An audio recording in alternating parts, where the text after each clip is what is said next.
করেছে।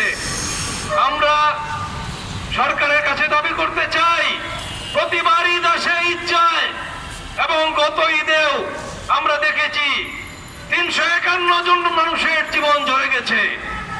প্রতি বছর ঈদ আসে, শত শত মানুষের জীবন যায়, কিন্তু সরকারের কোনো সেখানে উদ্যোগ নাই।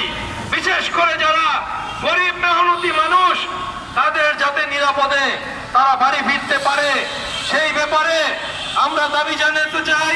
যারা নিহত হয়েছে তাদের পরিবারকে 10 লক্ষ টাকা ক্ষতিপূরণ দিতে হবে, এবং যারা আহত হয়েছে সেই আহত পরিবারদেরকে সুচিকিৎসা সরকারিভাবে বিনা খরচে সেটা দিতে হবে। নিরাপদ যাতায়াতের সেই ব্যবস্থা করতে হবে। আজকে আমরা এখানে এই বিক্ষোভ সমাবেশে মিলিত হয়েছি। আমাদের মাঝে বিভিন্ন গণসংগঠনের নেতৃবৃন্দ উপস্থিত আছেন। আমাদের মাঝে উপস্থিত আছেন বাংলাদেশের কমিউনিস্ট পার্টির সাবেক সাধারণ সম্পাদক জননেতা রহিন হোসেন প্রিন্স সহ অন্যান্য নেতৃবৃন্দ। প্রথমেই আমাদের এই সমাবেশে সংক্ষিপ্ত বক্তব্য রাখছেন ক্ষেত মজুর সমিতির সহ সাধারণ সম্পাদক কল্লোল বণিক।